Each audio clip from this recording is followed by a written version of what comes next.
22 million black victims of Americanism are waking up, and they're gaining a new political consciousness, becoming politically mature. And as they develop this political maturity, they're able to see the recent trends in these political elections. Any minority that has a block of votes that stick together is in a strategic position. Either way you go, that's who gets it. You're in a position to determine who go to the White House and who stay in the doghouse. You're the one who has that power. You and I have never seen democracy. All we've seen is hypocrisy.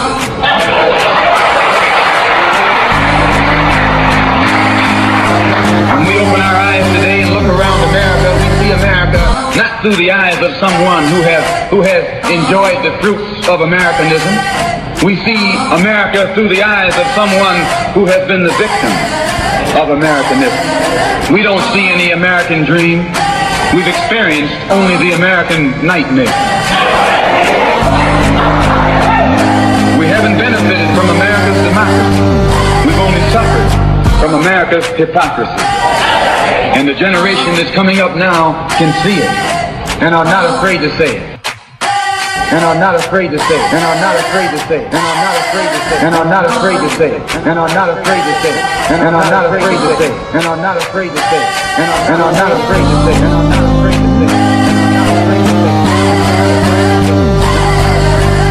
And are not afraid to say it. Welcome. People for Politics radio show. I'm your host, Damon K. Jones, in the house.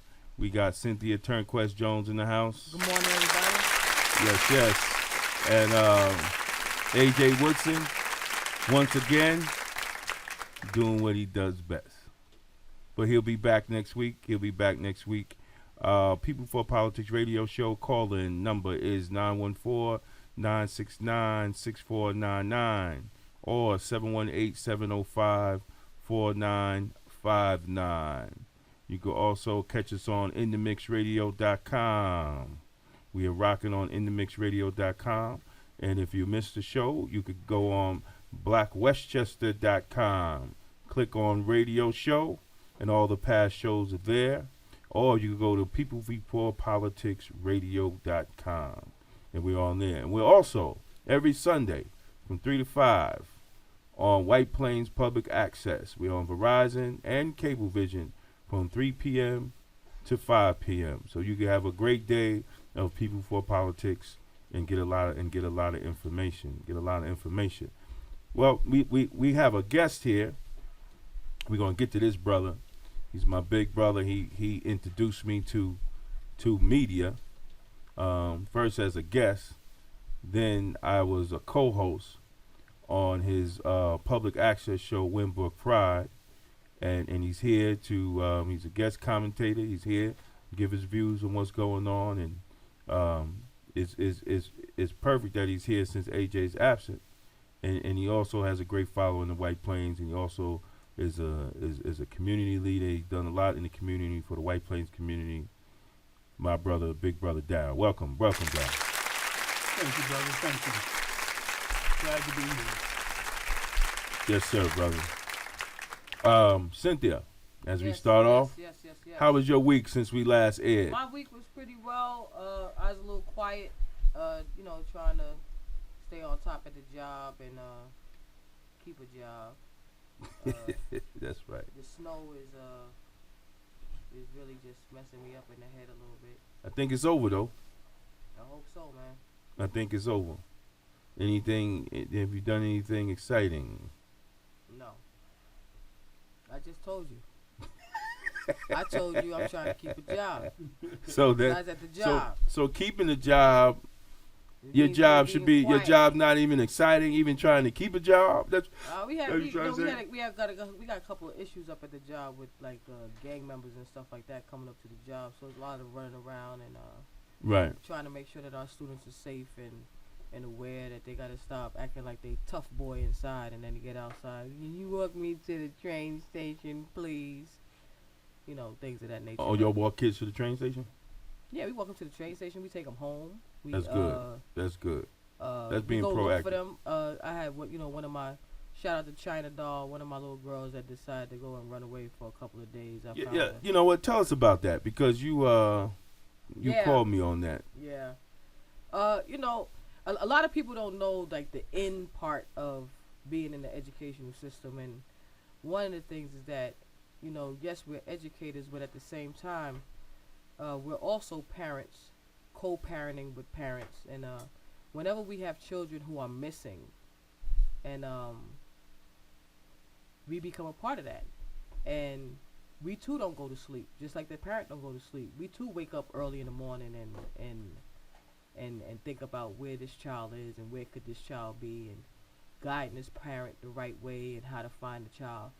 But shout out to social media Yes. that has been the forefront in how we find a large portion of our children. I usually get some students to reach out to the child and try to encourage the child to meet me somewhere, or I'll come and pick them up and we could talk, or, you know, my boss, Mr. Primus, or even another one of my coworkers, Carl Caridad. They're very instrumental on just trying to make sure that our students at least come to the school and at least talk to us about what's going on, and then we sit with the parents and we have a forum, and mentoring is going on, and things of that nature. And there's Right. so many things that's going on in the home, and you know, once you cross over that threshold and you pick a child up and you take them to their house and you ring their doorbell and open that door, because that's what happened to me the other morning. When I went to the house and I knocked on the door, and that mother and father answered that door, and they saw me standing there with their daughter, they was like, it was just stone cold silence. Yes. So that's another thing that a lot of educators do. We're out there in the streets just like everybody else. We're out there in the streets silently. You know, I think that's a part of education that the media fails to talk about. The commitment of educators to these children, which is really sad, because, you know, teachers are getting in the press, they're getting a raw deal, because they're not only fighting for their rights, they're fighting for children's rights. Oh, listen, let me tell you, I am going to tell you that I spend a lot of my money at work, because I cannot stand to walk past a child and see a child not wearing the correct kind of shoes. I can't stand to walk past a child and see a child not have on a coat and it's 5 degrees outside. And that's just not me. That's a lot of educators will tell you that they spend a lot of money at work because they cannot stand to see a child suffer like that. I remember last year, Mr. Ossenheimer, who was the principal at the time, it was snowing and it was freezing. And this little boy came in with no coat on. By lunchtime, that little boy had a brand new coat. Left the job, went and brought the coat and came back. And that happens on a regular basis. And so those are some of the things that they don't see from the inside of what goes on. Did you eat today? No, you didn't eat. Here's my lunch. Did you eat today? No, I didn't eat. Go outside. Let me go outside and go get something for you to eat and come back in. That happens on a regular basis. Here's a book bag for you. I see you haven't been wearing a book bag. What size shoes you wear? All right, and you come back to the next day with a pair of shoes for them. So it's a regular thing, and we should have like another forum where we bring some educators in and have them talk about the inside. And I know I spend a lot.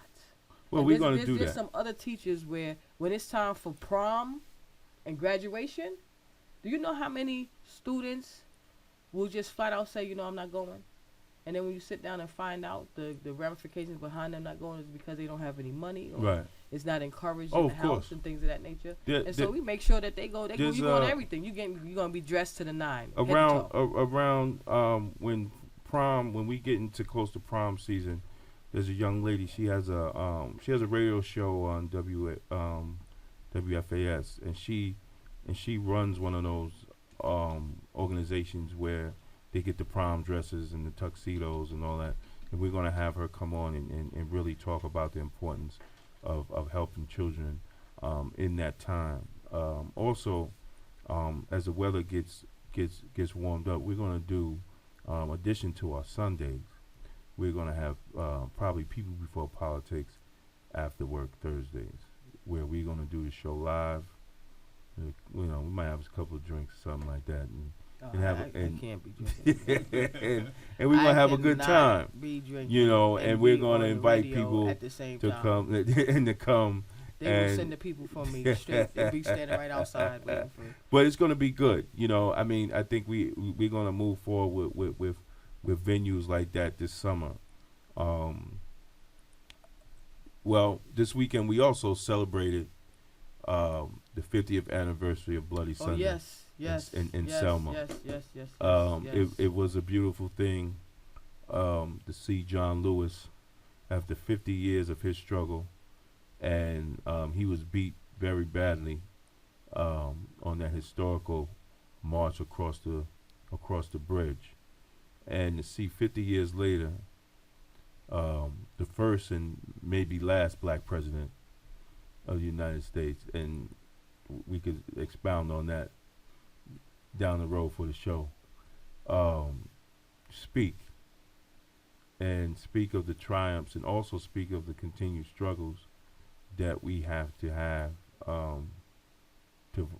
real equality, because if people, if I know this show, we're internet, so the world is watching, but there's people here in Westchester that some people don't understand that they're trying to push back. Some states are really pushing back on the voting rights and really taking people's voting rights away. So, just because in your neighborhood you feel everything is okay, but it's really not, because nationally they're really trying to take away a lot of our rights to vote. It was good to see George Bush there. He showed up. I question why Hillary wasn't there. It's not time for her to get voted in. Why not? Oh, so she only, she's doing the regular politician, only show up to the hood when it's time for election? Maybe she was. I'm just asking the question. I don't know. Women's History Month. Maybe she's international. I don't know. Make something up. Listen, if Bush can show up, why can't Bush Hillary? probably got Alzheimer's. That's why he. No, I'm talking about the son Bush, not the daddy Bush. Both of them.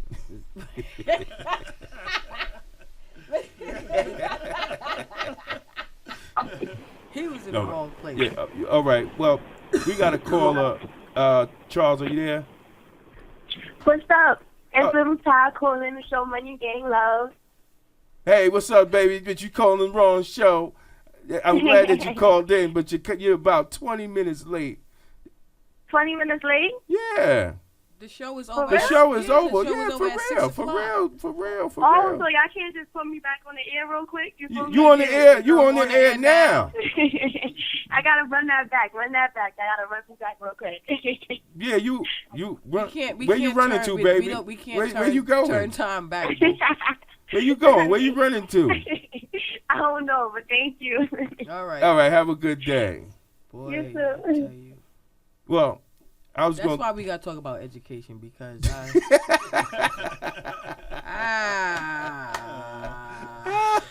feel you on that. I used to be a child care worker, working with at-risk youth. Oh yeah. A lot of them come from ACU, ACS, and they also come from Westchester, and it was difficult, but it was fun. It was rewarding. Yes. It's Yes. very rewarding, and that's what our kids need. They need role models. They need people to come out and teach them how to do the right things and work with them, give them more exposure. Yeah, you're right. But Damon, I think Bush was there because he's trying to No, that's his brother. Wait, hold on. It was the old president, the President Bush, President Bush, the son. The son. He was there. The son was there, Jeb Bush wasn't there. paving the way for Jeb. Yeah, well, a Bush is a Bush.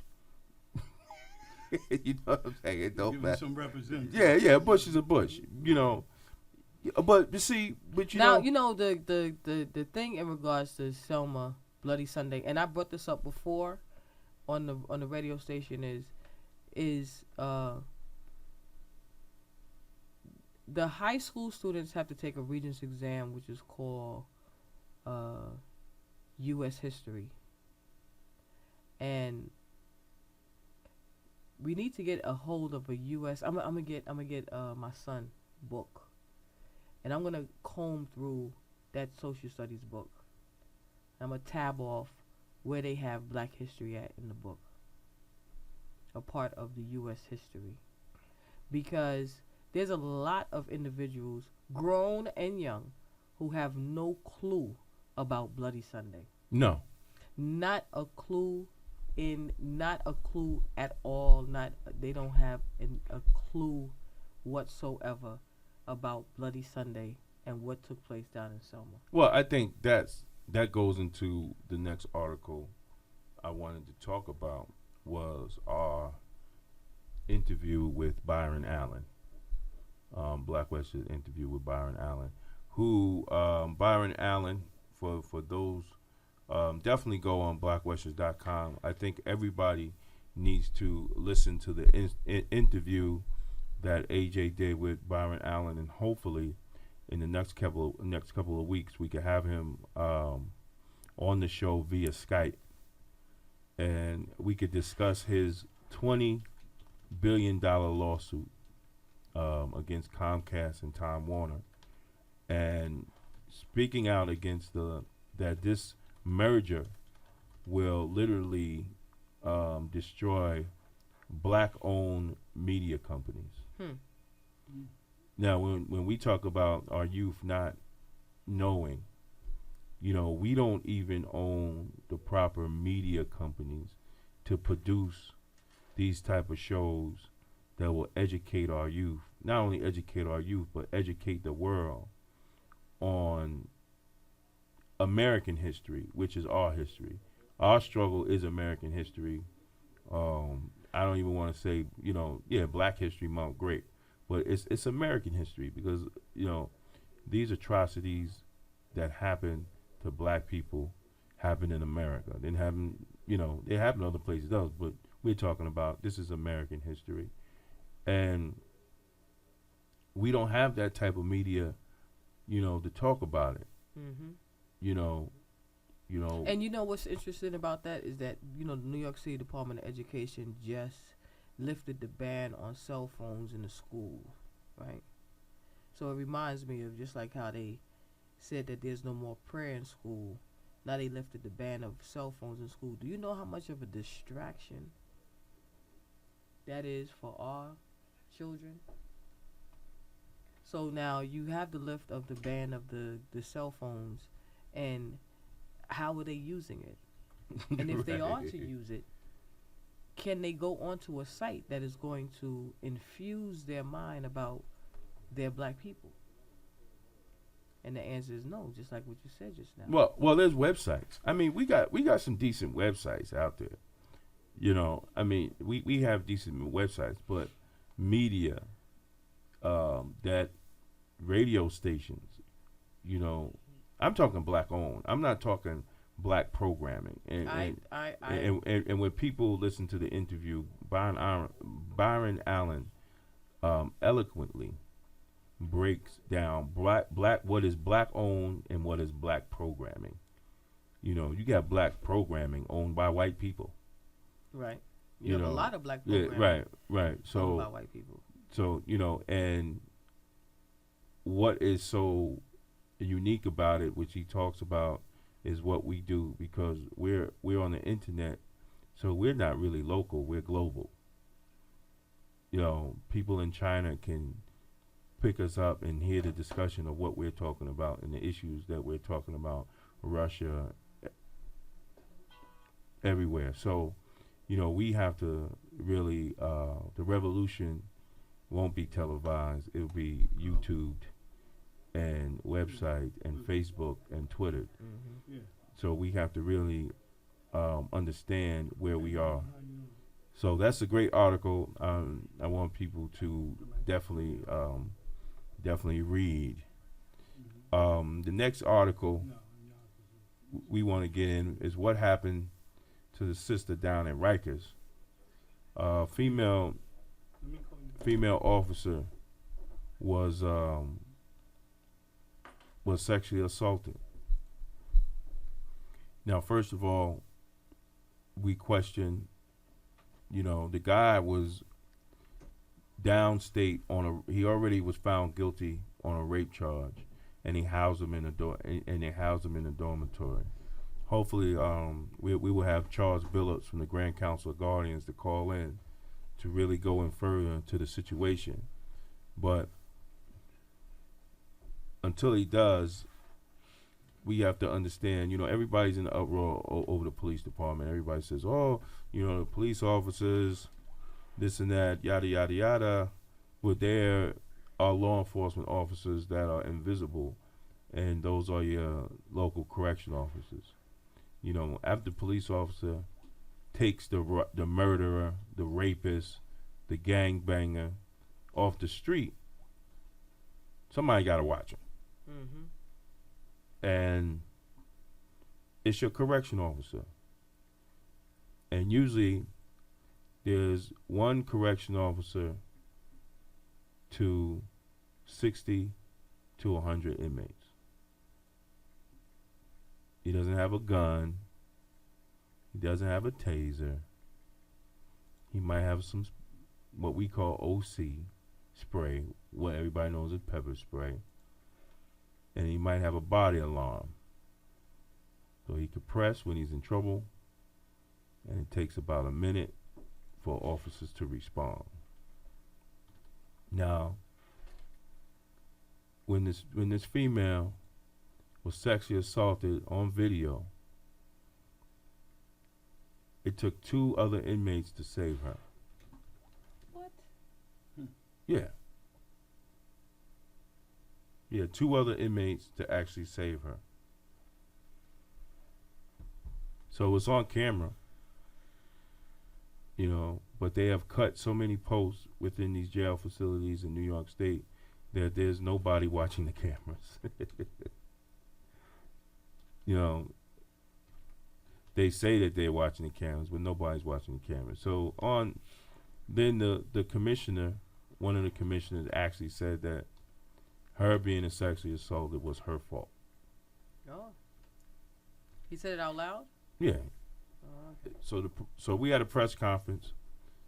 The majority of black fraternal organization, black and Hispanics, and we asked for that commissioner to resign. Not only did we ask for him to resign, we spoke on the injuries. From my knowledge, they only charged him with assault, not sexual assault. We're going to be clear on that this week. And if it's just assault, we'll be in front of the Bronx DA's office, DA Bob Johnson, and we're going to demand him to upgrade it to a sexual assault. Because this is uncalled for. And unfortunately, correction officers have no voice. You might say, well, where's the union? Well, we're asking that too. Because some facilities, every week a correction officer is assaulted. So if the correction officer is not safe, you know damn well the inmates ain't safe.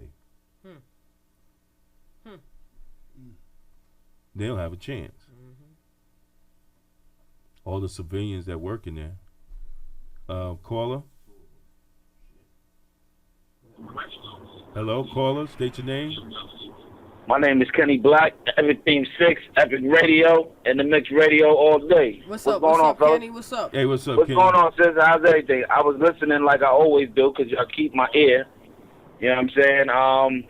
Just curious, why is it such a problem for them to upgrade the charges anyway? Because they know what happened, and why is it trying to be swept under as something less than what it is? Well, because that has been the game of the day. Correction officers, like I said, we're not in the public eye. So you know, people don't see what we do like they see what police officers do. You know, so But DK, my question is, what is the benefit in not labeling it as what it is?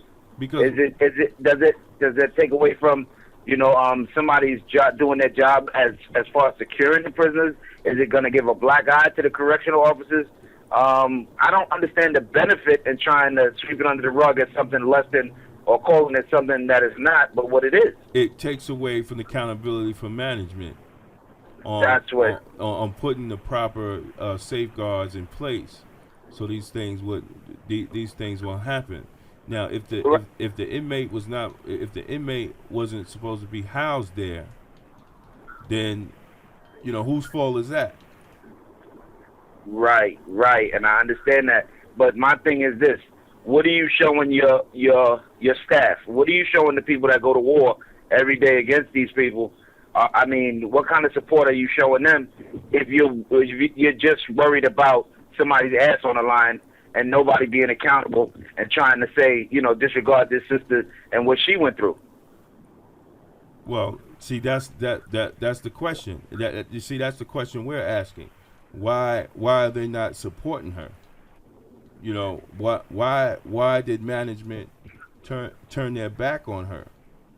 And then They turn their back on everybody, not just her, because if it happens to her, it can happen to all of y'all. well, that's the point of us speaking out, because of the fact that, you know, two more female officers was assaulted this morning, I heard. So Wow. this is right after, the jails have become corporate.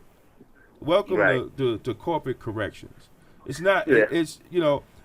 Yeah, listen, I'm all for inmate rights, but I work there, and I'm all for officer safety. I'm Right. all for these females and these young men, especially the females, to go home safely. You know, and to be honest, you usually see, you know, the black females working the blocks. You know, Yeah. let's call it what it is. So, you know, we have to address this issue, because it's just not Rikers Island. It's all these facilities are losing control because they're worried about the bottom line instead of the safety and security of the facility and the safety and security of the correction officer. The correction officer has been on the bottom of the totem pole. You know, I think that's an important factor in what you bring up, because the way that law enforcement is being viewed, and I'm not just talking about the police officers, I'm talking about law enforcement as a whole. I think a lot of it is deserved because of some officers, not all, but I do think it's a lot of misrepresentation in there. And then this adds to it when you see that, you know, you don't even have your own people's back, and you're not willing to try to do things to enhance security for your own, you know, people. And I know it's a difficult situation because with women, you don't want to discriminate, so you don't want to tell them they can't work a block because they're a woman and it's not safe.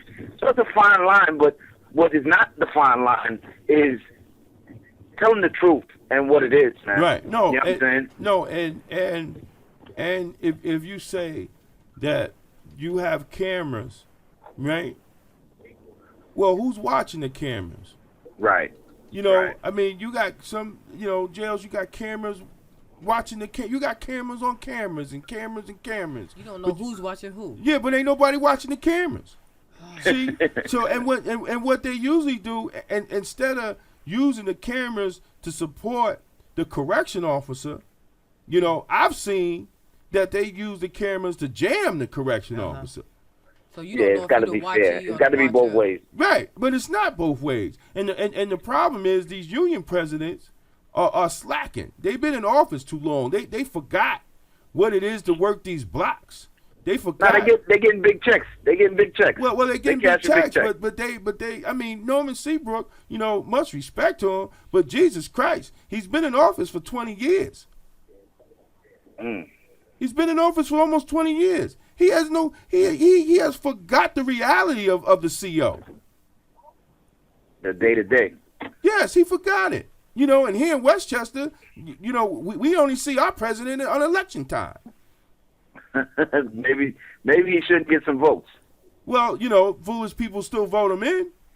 But then they want to complain. When we've had Westchester, we had our wave of assaults, and he didn't even bring his stuff. He didn't even bring his little behind in the building. Yeah. So this is this is what correction officers is dealing with.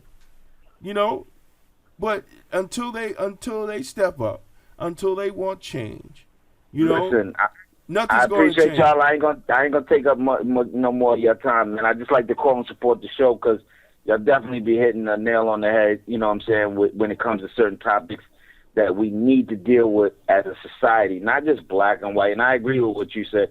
It's not just Black History Month. Our history is the world's history, and it's time for it to be acknowledged as the world's history instead of just labeling it as Black History Month. Right. You know what I'm saying? So Right. y'all power on. Y'all keep doing what y'all doing, and I'm staying here with y'all. Thank All you, right, brother. Kenny, thank you. Thank you.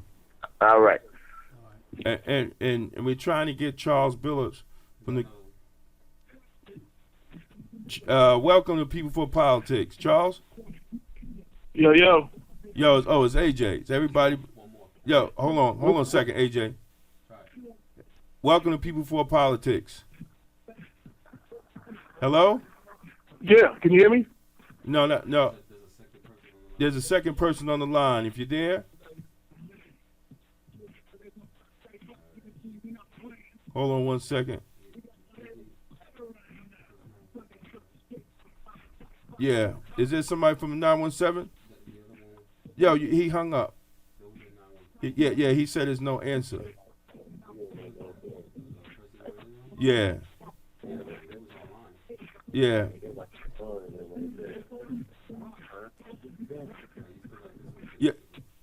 Yeah, you got another one coming through? Yo, AJ, what's happening, man? Yeah, I just called to check in real quick since I couldn't be there live in the studio. But let everybody know that I'm gonna be there next week, though. What's up, AJ? How you doing? What's good, Sin? I'm hanging in there, brother. That's what's up. Holding it down. So did the mayor give you the day off that day? Nah, the mayor didn't give him a day off because you didn't call him. You were supposed to call the mayor, tell the mayor, give me a little break at work. He don't take my calls no more. Cause I be rolling with Damon. He don't like what I be writing about him. What? Who's in the studio today? We got Dow Jenkins from Wingbook Pride, and we're trying to get Charles Billups to call in and talk about the press conference yesterday. He said he's having a hard time getting through. Definitely. Hey, Cruz, can you call him? Yeah, you can do that because we called. All right. Hold Hold on a second. Hey, Charles. Hello. Hello? Yeah, Hey, Charles, what's happening? No, I know much. Yeah. Thanks for calling in. We was having a discussion of the female correction officer, and I wanted you to call in and just give your view, because I know you yourself, our organization, other organizations were there yesterday, and we demanded the resignation of the commissioner. Can you explain why and what was the reason for the demanding of the resignation? Well, the first thing was the insensitive remarks he made concerning the officer. We talking about a young lady who was violently sexually assaulted, who was on the verge of being raped. And for him to come back out and say that she wasn't doing her job and that she caused the incident on herself, we thought it was inflammatory. It was definitely, in a sense, it might have been racist because it's coming from a white person, and it just wasn't sensitive. And the idea of thinking about the woman's safety. Right.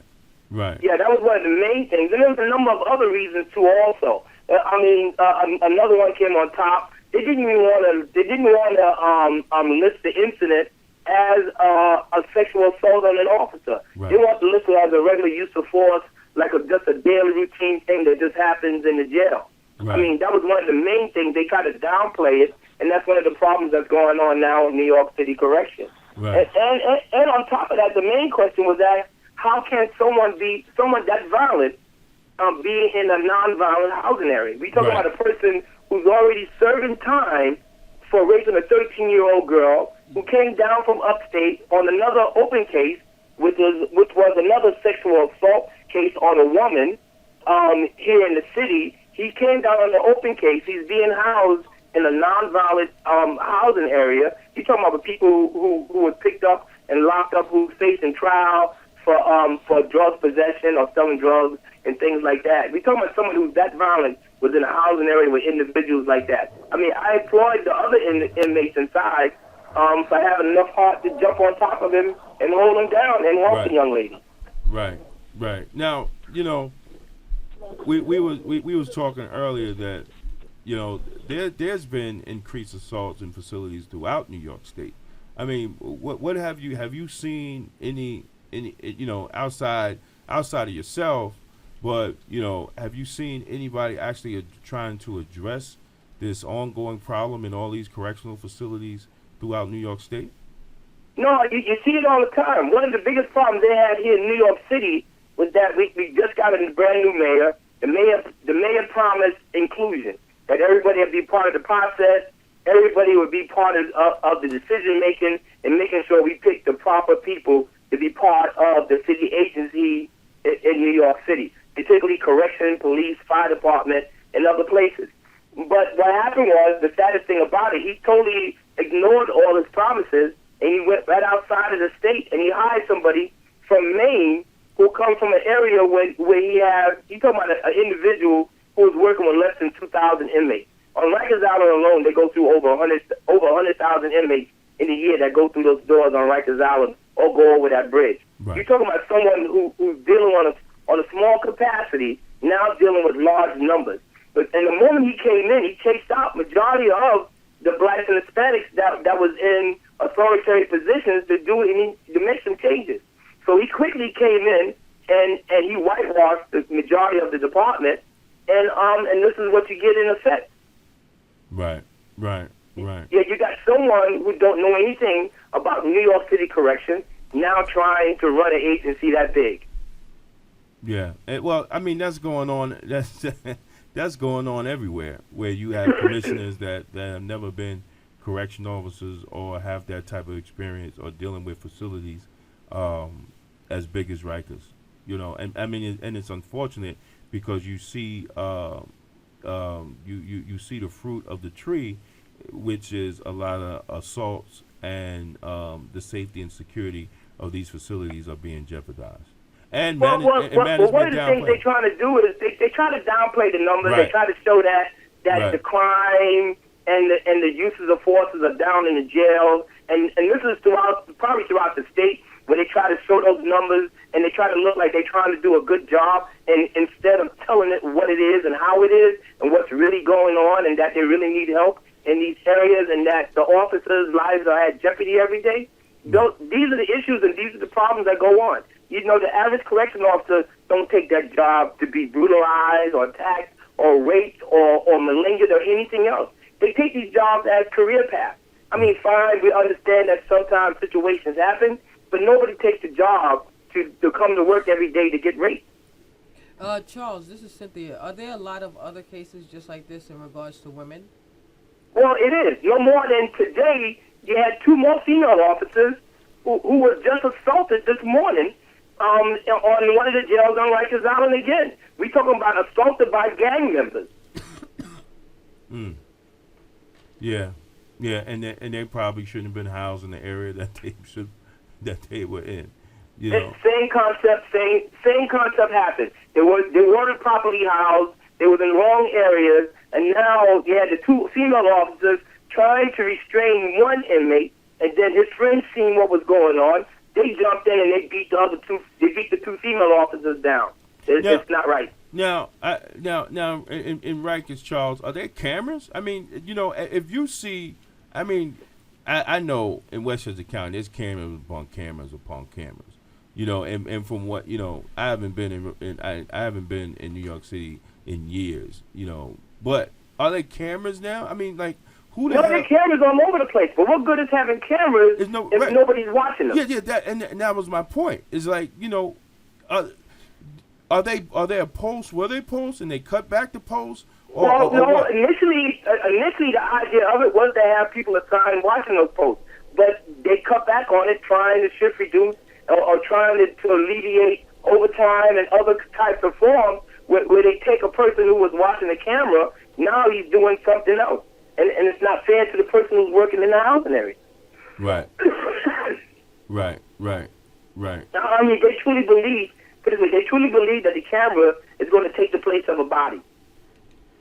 But it can't, because if nobody, I mean, it doesn't. It's not even. It does. It's not even common sense, bro. Because the camera is after the fact. If you don't have a body there watching the activity of what the camera's watching, then you're not catching anything.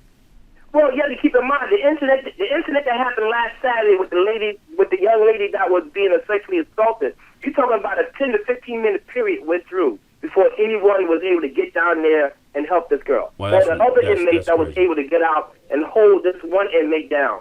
You're talking about a 10 to 15 minute period. I mean, EMS, the ambulance, get to your house faster than that. That's right. So there wasn't any alarm call. The inmates probably had to call the alarm. Amazing, because Well, the saddest thing about it, the young lady supposedly had press.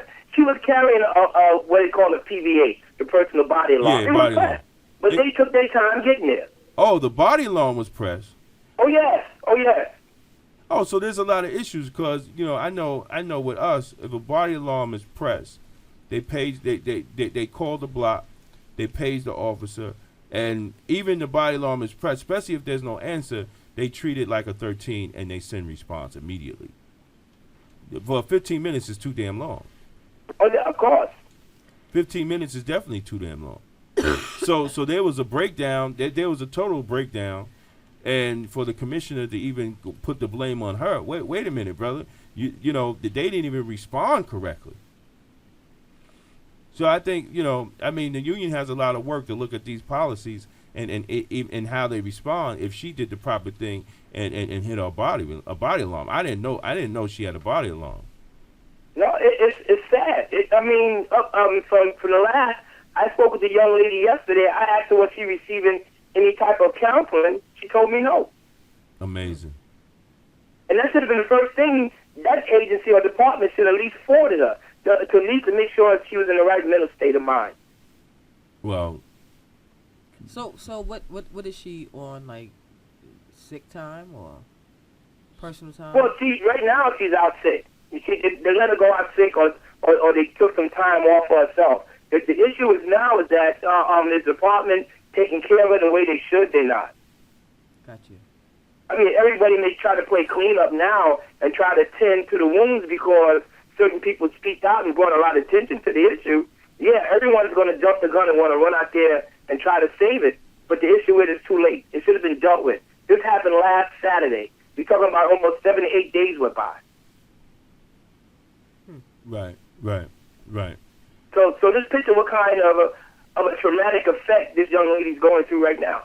So Right. what I'm wondering is this going to bring out other female correction officers who have been. Well, it sends a bad message. Through that agency, and particularly to the women, is that the department is not going to protect you. I mean, you were hired, yes, to protect the inmates away from each other, to make sure no one gets hurt. But who's protecting you? Right. Well, it has to be continued pressure because, if female officers are being assaulted like that, man, it's amazing. It's just Well, yeah, you have to keep in mind that the breakdown of that department.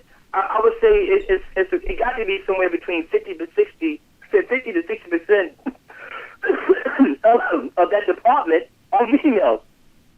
And he's talking about females of color. You He's said, talking wait about a minute. 70 You to 80%. said Somewhere between You said 75 to 80% is people of color overall. You're talking about a large proportion of that department. It's black and Latino. right, So- but you're saying 50. You're saying 50% of the department are females. Yes, Really? Which department? New York City Department of Correction. You have to keep in mind, New York City Correction is probably one of the few agencies where the white people don't dominate or control it. Yeah. I mean, in the idea of hiring practice. But the saddest thing about it, they run it. Right. Oh man. Yeah. You know, that's the same. That's my same observation with the school safety in all the schools. School safety, even traffic, the same way. It's like it's a 90% black and Latino, but then when the white coats will come in, when the white shirts come in, they all white. They all white people. I mean, not only school safety. Let's look at New York City Probation Department. You're talking about almost 75 to 80% is female. I'm talking about female of color. Wow. Same concept. Huh. Amazing. Truly amazing. So what's the next step with this issue, or attacking the broader issue about of officer safety from the Guardian standpoint? Well, the main issue now is making sure we keep light on these situations, and particularly on all the agencies. I mean, whether it's correction, probation, school safety, or traffic. It should be more conversations about how these agencies are being run and how our people are being treated in there, and also holding the mayor to fire on his promises he made. You know, he took this office, he won this office off on a lot of promises of making sure, particularly blacks and Hispanics, were part of the process, but we are not. Right. So the issue is now is holding fire to him. The reason why we did the press conference yesterday at the steps of City Hall was to send a message to him that he's hiring the wrong people. You know, what about us who live here in the city? Right. Well, I mean, he did the same thing with the police department, man. You know, everybody knows, Banks should have been commissioner, and he just went over, and brought back Bratton for whatever reason, but, we have to keep, I go back to it's just a political process, brother. We have to hold these politicians to the fire, or we just have to really just not vote, man. Find another party or something, because we're not getting what we need to get from these parties, man. Because I mean, it's crazy. I can't even. Well, again, it goes back to what was being passed around today. How this man now, because of the pressure that was applied, he talk about resigning. And even if he do resign, who's going to replace him? Right. Are they going to import another person from outside to come in to run, to run the field hand? Right. Or another white person to come in and run the field hand? Or is they going to really sit down and look at the situation and try to within who knows what they're doing? Right. Well, we're going to see, and we got to continue. I really think this is de Blasio's last term. Because I really don't think he's going to be able to pull in a primary, pull enough votes to actually win the primary. Because he's disappointed. Just his first year, he's disappointed a lot of people, and he did a lot of things. He went against his campaign promises. Totally. And I guess we'll see. We'll see what happens. But we got to continue to put pressure on him, And by the way, has de Blasio reached out to you yet? I mean, what's going on? Oh, you kidding? No. I mean, because of the pressure from the police department and us constantly attacking them, and during that little melee he had with Pat Lynch, and nobody came to his rescue, because they all thought that we were going to jump up and come out for his rescue, and we refused to, because he needed to take his lickings, because he didn't come to us in the beginning. We refused to. Right. And then they made attempts, but then all of a sudden that fell by the wayside once Pat Lynch died out. And now it's back to normal as it is. Mm. So has he really reached out to us? No, he hasn't. Right. I mean, I guess he believes he don't need us. Well, and it's going to come to a point in election time we're not going to need him. No, we're not, and that's the thing. He'll call He'll call the last, like, his 6 months before election time and want to talk. That's what these damn politicians do. That's what they do. Well, we'll see, because I think the grassroots that put him in. I was over at Columbia University yesterday, and a lot of people are disappointed in how he has handled public safety in New York City. A lot of the people that voted him in on a lot of reforms that he actually promised. Well, because I truly believe he was never ready for the job. You think? Wow. Okay, that's deeper. That's my opinion. I believe he was never really ready for the job. Or he had the wrong people leading him in the wrong direction. Well, that's what usually happens. I mean, that's what usually happens once they get in. They're people that you didn't see all election pop up, and they got the mayor going in every which way but the right way. And then they wonder why the people that was rolling with him throughout the campaign are not speaking to him no more. It's just politics, man. It's just politics. But Charles, man, I thank you for calling in, and giving us a breakdown on what's going on, and hopefully, let's keep these cats' feet to the fire. We're going to be calling Norman Seabrook's office on Monday, see what the hell he got to say for Black Westchester Magazine. But let's keep it going, brother. You're doing a hell of a job out there, man. All right, thank you, Charles. All right, thank you, Charles. I'll be Take talking care. to you, brother. That's Charles Billups. He's the chairman of the Grand Council of Guardians, and he's giving people heat out there. David, how was the seminar at Columbia University? It was great. The new Jim Crow. Who's it? AJ, you still on the line? Yeah. Yeah. Yeah, I'm about to break out. I just wanted to call in. I was listening to that Charles break it down. Yeah. I want to let everybody know the video of the press conference is on blackwestchester.com, and they can see the whole press conference if they don't know what we're talking about. Right. Yeah. All right, bro. All right. I'll see y'all next week. I'll be live in the studio. Yes. No doubt. Y'all have a good show. All right, now. All right, talk to you later. All right, take care. All right, bye-bye. What was you saying? Oh yeah, the Columbia was great. I mean, it was real good. I was on a panel with Erica Gardner, Eric Gardner's daughter,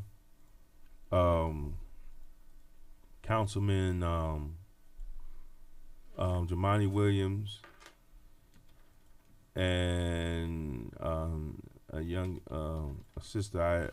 I'm sorry, her name escapes me right now. But it was 4 people on the panel, and we talked about issues of accountability of law enforcement. We talked about building power to change legislation, to change using our power to change legislation and to change the direction, and why we continue to see young people of color being shot or killed by law enforcement. There was just an issue yesterday. Was it yesterday or 2 days ago when an unarmed black man was shot and killed? It was in Madison, Wisconsin. 19-year-old shot and killed. Like I said, which made some people upset, that police shootings of black and brown men have become American as apple pie.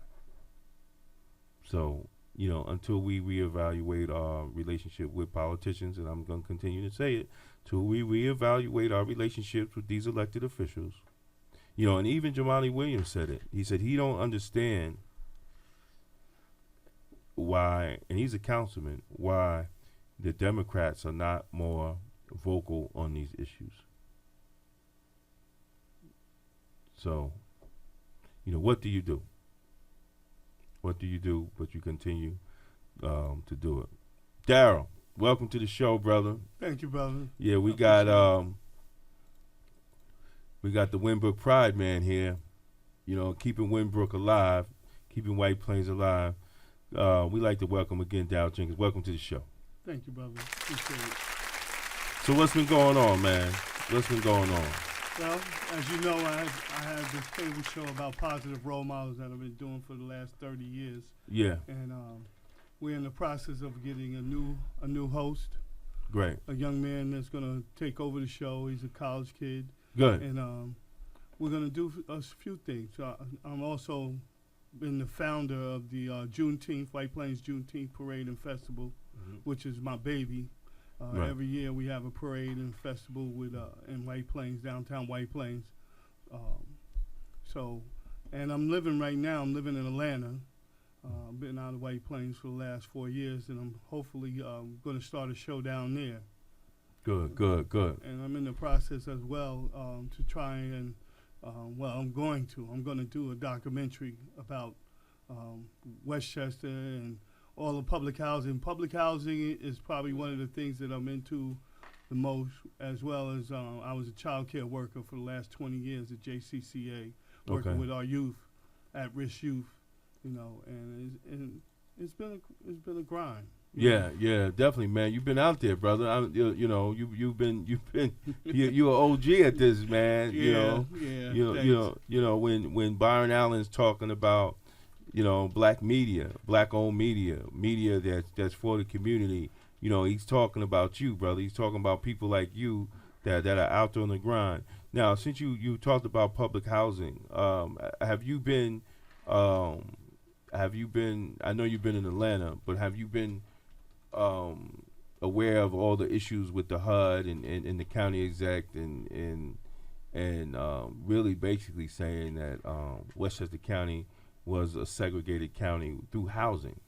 Yes, I have. I followed it from a distance, but that was going on. That's going on the last 5 years. Right. Yeah, that they had a lawsuit that the county had put on the upper county, like Pleasantville. Right. Little small towns like that, Scarsdale. Right. And they were supposed to build public housing for the working class. Right. Yeah, I haven't followed up on it, but yeah, I've been following it. Yeah. Now, so your documentary about Westchester public housing, what will be like the essence of it? The essence is to show positive role models and to also show that there's good people that come out of the public housing. A lot of times, people who live in public housing are labeled. So I'm trying to lift that label, because we have people that come out of public housing who got masters and doctorate degrees, associate professors.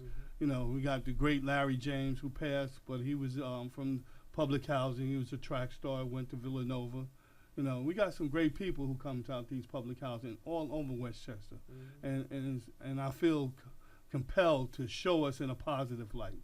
That's what I've been doing with my TV show. I show positive image and let people know that we're doing good things in our community. That that we're supporting each other. We're doing good things. We're fighting for good fight. Right. That's great. Now, how did Winbrook Pride start? Okay. Well, it started. There was a playground in the back of the public housing, and I was a baller, so-called baller. I played back there with Gus Williams and Ray Williams and Mount Vernon, and we had this playground. Everybody came to it. It was the Mecca. It was the garden for us. And they wanted to turn the the playground into a parking lot. So I fought them. I wrote Jack Kemp, who was the housing director. I wrote President Reagan, President Bush. This went on for almost like 20 years. And finally, I got the playground reinstated, and they named the playground after my mother and another man, Chief Williams, who was a Boy Scout leader. Okay. Great. Excuse me. I didn't want to just do that. I wanted to do more. So I started coaching. I started doing the track meet. I started doing a lot of things to get our youth off the street and keep them busy. Great. And then that involved into the show. Well, yeah. What happened was I used to coach. I used to coach basketball at the Greenberg Center. Okay. And they had a pro-am league. And one day this guy came up to me and he said, I like your show. He was a referee at the game. Mm. And from then on, I just had started. I started back in '84. Mm. And since then, I started back. I started the show. That's how it started, by showing the playground and showing our youth that there's positive image. And Right. and it's funny because I was so blessed. I started going down to the new music seminar. I started interviewing rappers and that was another way of getting our young people to watch the show. Right. Because those images is the people who they looked up to. Right. And I have been so blessed to be able to meet so many great people. Well, that's good, man. That's good. And you, how many years again you doing the show? This is my 31st year. Wow, that's beautiful, brother. That's beautiful. I know you had me on the show a couple of times, and that was a great experience. And what are the other people that have came across that stage, man? That Winbrook Pride stage. You know, who are the other people that came across that stage? Well, at first, like I said, we used to go downtown, and I went to United Negro College fundraiser, and we interviewed Russell Simmons, Amar Rashad, Evander Holyfield at this venue in the World Trade Center. And I met the commissioner of the NBA. I got a chance to interview the Knicks, Cool. the '94 team. Right. Team, playing team. Yeah, the playing team. Yeah, and championship, almost a championship team. Yeah, man, Keith Sweat. Yeah. I got to meet so many different people, and the opportunity just to, show them in a positive light, because so often it's always negative. Right. Now you're talking about that. So often is negative. Is that? Do you feel that that's? Black media's role. To really, show role models, to show, I mean, I don't watch Empire. Right. I watched it once and I was like, yo, I'm done. But the success of Empire, I mean, there's no balance, so are you trying to give that balance? I mean, because when you started, it wasn't that much out there like Empire, I mean, it wasn't that much out there like, we didn't have to fight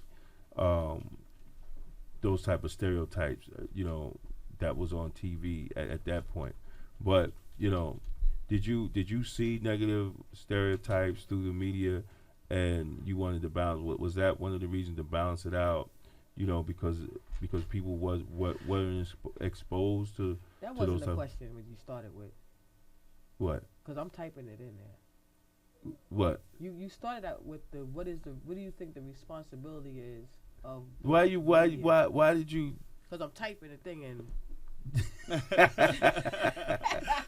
Well, you know what I'm talking about. I want to hear that. I want to hear what he thinks. Okay. Well. All right. Well, my answer is that it is a responsibility to our black media to show us in a positive light.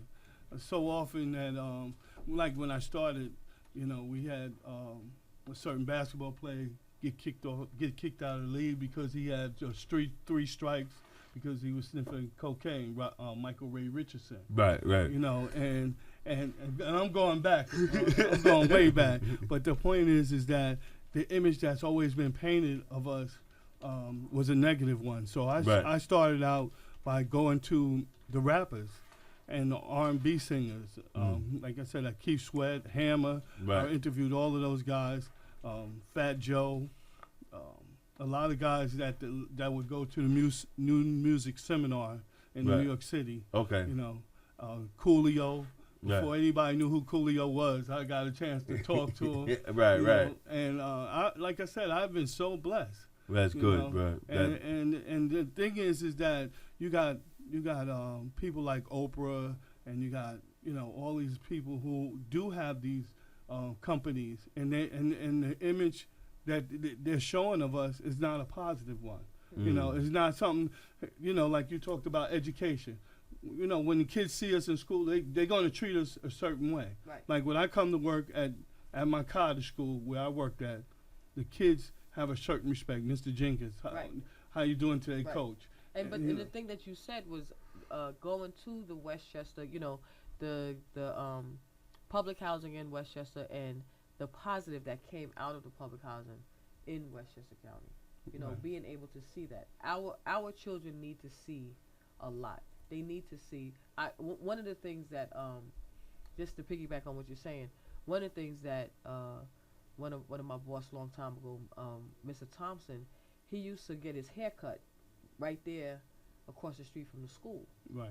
And he said the reason why he did that is because he wanted the boys to see him here where they live at, right. and how he has some sort of respect for here where they live at. So I try to practice that as well. There's a grocery store that's across the street from my school. I'll go in there and grocery shop before I go home. I won't buy any meat up in there, but I'll go do a little grocery shop in there. I go get my hair done at the bodega. I mean, not at the bodega, at the Dominican shop. I will also go to the bodega and get a sandwich and things of that nature. So when the students see me, they feel a certain way. You have to bring it to them, right. So like you said, it is a responsibility that we do have. Exactly. To show us in a positive formation. Right.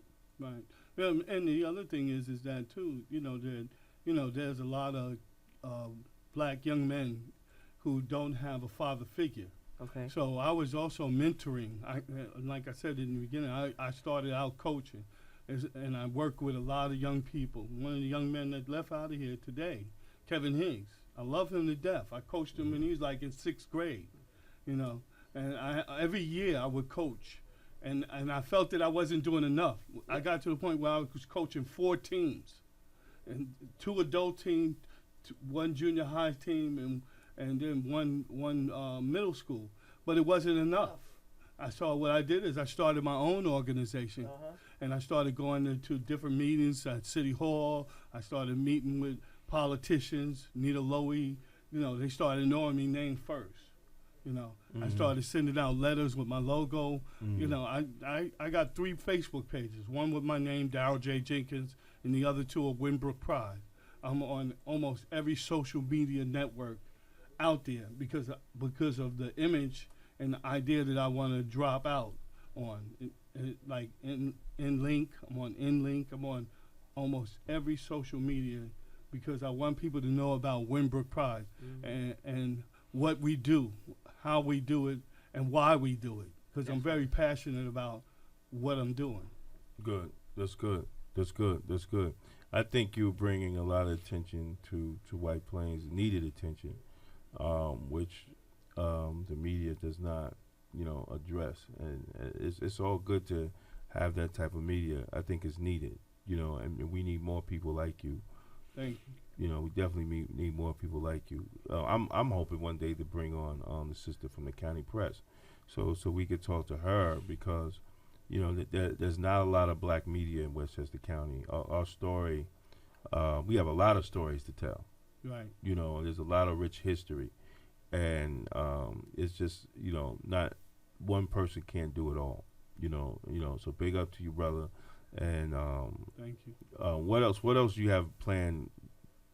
Outside now who's this young brother that's going to take over the show? You should have brought him, man. Yeah, I tried to bring him. He was having lunch and working out. They called me, but I was in the studio. So I just matter of fact, I just called him and told him to call in. And try and ask questions. He should have called in, man. Because we got to bring. When you definitely jump it off, let me know. Yeah, I'll definitely. I won't bring him in to introduce him to you, so you can have him on as a guest. Because definitely, man. Because we'll definitely get him on, and and bring him on when one of us are not here. Right. Yeah, because The brother speaks 4 languages. Yeah. He's very smart. He goes to Berkeley College. He's doing promotion parties. Good. He's really out there, and I'm really proud of him. His name is Michael. I don't want to, tell you too much about him. A lot of people asking me. I went over to the Slater Center, and they said, "Why didn't you tell us Michael was taking over?" I'm not telling you until I'm sure that this is what he wants to do. Right. Because you try and error. Some people try. You was there for a while as my guest host. I had other people come on. A lot of people not sure that they want to do it. Everybody can't make that commitment. Right. This is a big commitment. I'm very proud of you, brother. Thank you. I like everything you do. I follow you on Facebook. Thank you. I see the hits you put on Winbrook Pride, and that's open to the public. I have that page, so when people want to get to people in the community that's watching me, I definitely let them know. Yeah, and I thank you for that, brother. Yeah, because we are being watched. Everybody got their eyes on us. Yeah, right. No. Seriously, it's like we do this here, and we, don't think, about who is watching the show, Right. and I'm always taken by surprise when, somebody calls me, and says, "Yo, I saw the show," or somebody else was talking about the show that they saw the show. So, I'm always surprised because, sometimes we don't get call-ins, but people are watching and listening to the show. And I think it's a service that we give to give a different aspect, of what's actually going on in our community, and talk about different things that, mainstream media, Westchester media is not talking about, or they refuse to talk about. Right. So I definitely think it's. I definitely think it's important. Let me cut that off. I know I should know. I definitely think it's important. I definitely think it's important that we continue to have this type of media outlet, and this type of media working, so especially for our community, it's never enough. Mm-hmm. It's never enough shows. It's never enough online or Facebook pages. It's never enough to continue to discuss what's going on. Yeah. People for Politics radio show. You can call in 718-705-4959 or 914-969-6499. Are you taking over the ship, brother? Oh, can we take, because we oh, all right. Well, just take it down, man, so people can see us. I want people to see us. I don't want them to turn the channel because we'll be airing on White Plains Public Access, and they see that up, they think the show over. We definitely want them to because we got Dow Jenkins, Wingbrook Pride in the house. We got Dow Jenkins, Cynthia Turnquest Jones in the house. Oh, shout out to all the women. It's International Women's Day today. Oh, well, thank you. Definitely. It's Women's History Month. Thank you. Right, the whole month is. The whole month is Women's History Month. Right. Yeah. So I've been posting up on Facebook every day. Okay. A different piece for women. Last week I did fashion, women in fashion. It was a black woman that was the seamstress for Jacqueline Kennedy. Made her wedding dress. Excellent. The famous wedding dress. And so this week I will be going into the female educational facilities. I'll post something up every day about that. That's him. Well, bring him on in. Don't tell him don't be shy. Don't be shy. Hey, how you doing? You don't mind moving your pocket? Oh, yeah. That's all. No, this is my bag. Oh, that's your bag. I got a bag too. Man bag. Yeah, this is my protege, Right there. Michael. Hello. Michael, introduce yourself. Good evening, ladies and gentlemen. My name is Michael Ishatu. I'm a young and ambitious entrepreneur slash new host of the Winbrook Prize. And he has his business partner here with you. Tell him your name. Hello, everybody. My name is Momo Bowman, entrepreneur as well, very ambitious and a go-getter. Okay, tell him a little bit about yourself there, Mike. Mike's going to be taking over Winbrook Pride. We're going to do a show this coming week, and I'm going to introduce him to the community about telling them about Michael and that he's going to be the new guest host for Winbrook Pride because I'm going to be down in Atlanta trying to do some other things. So tell us about yourself, Mike. All right, no problem. So I don't know where to start, but I'm just gonna go ahead and tell you guys a little bit about my background. All right. So I was born and raised in Ethiopia. I grew up over there, went to high school over there. I currently speak 4 languages: English, French, Amharic, and also a little bit of Chinese. That's what's up. Hey, Mike. Go ahead, brother. I've also had a little experience with business, a little background about it. So I traveled to China a couple months ago before moving here.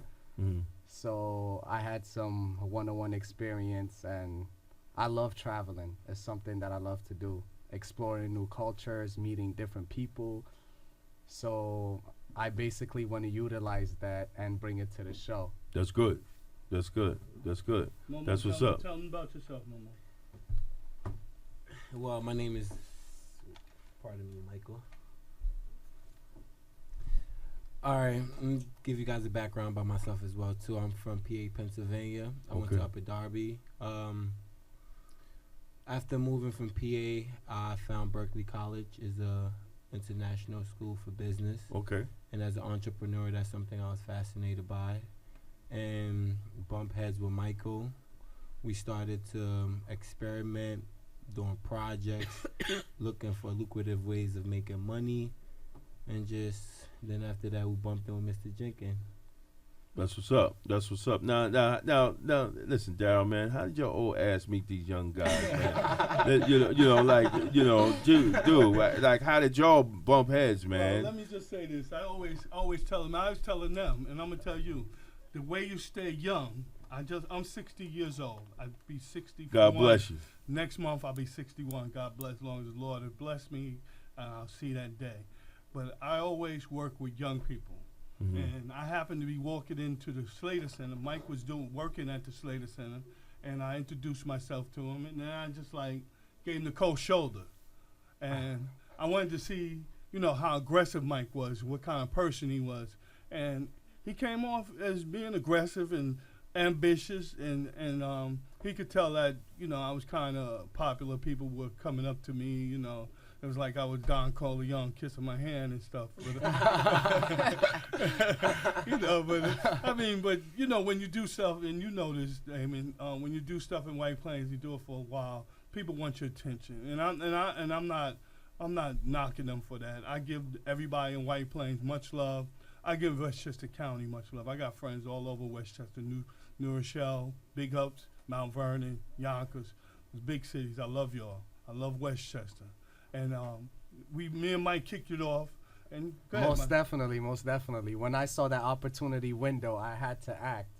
So I went over there to Mr. Darrow, presented myself, and told him how ambitious and determined I was in order to realize some of my personal legends. And he was willing to help me out, so it was a win-win situation for both parties. Right.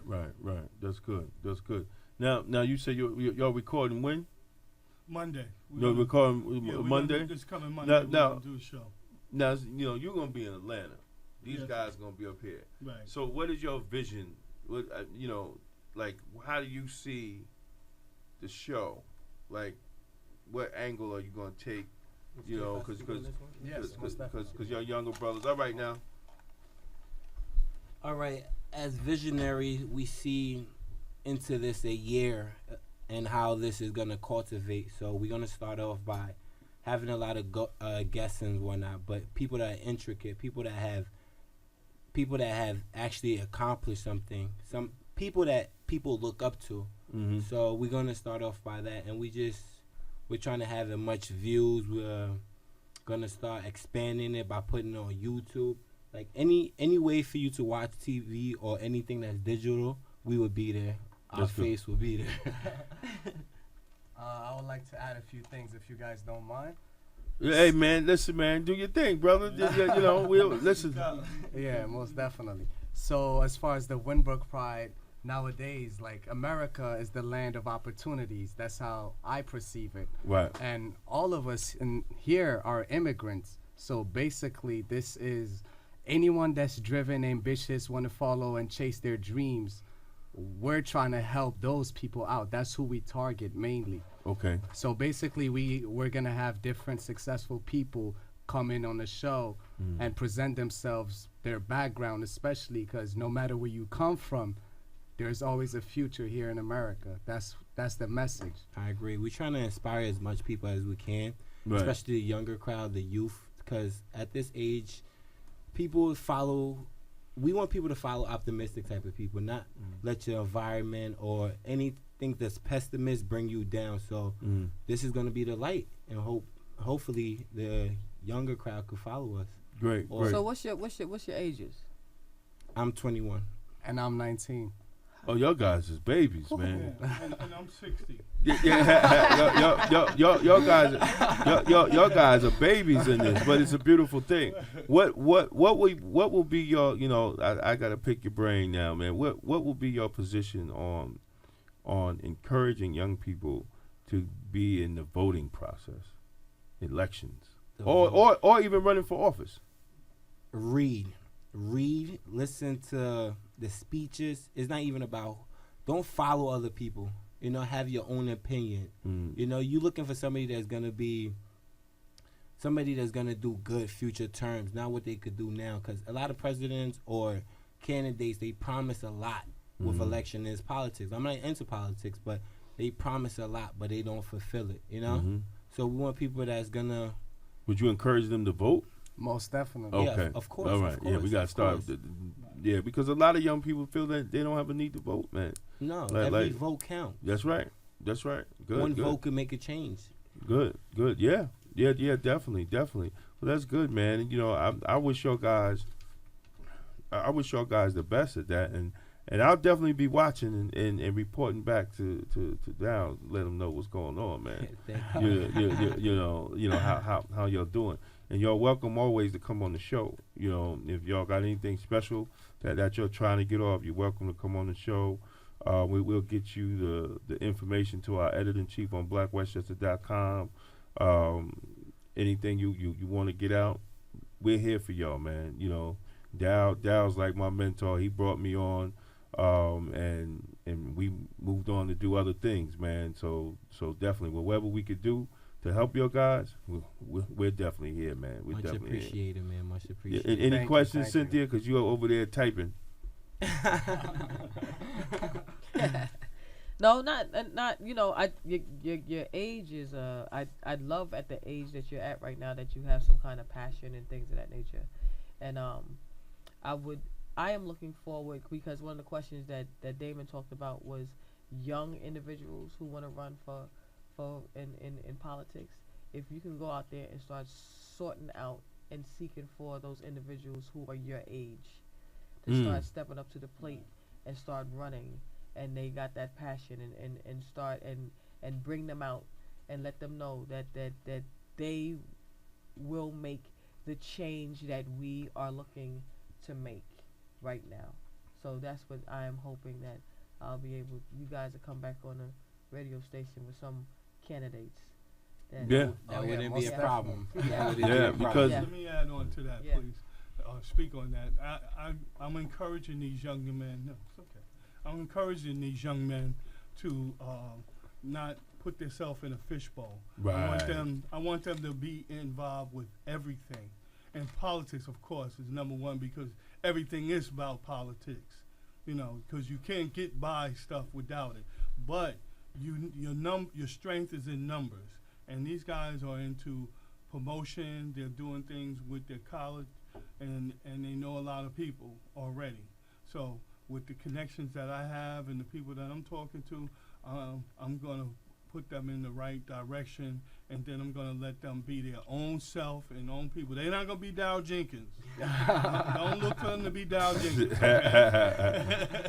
So don't ask me why you can't be on the show.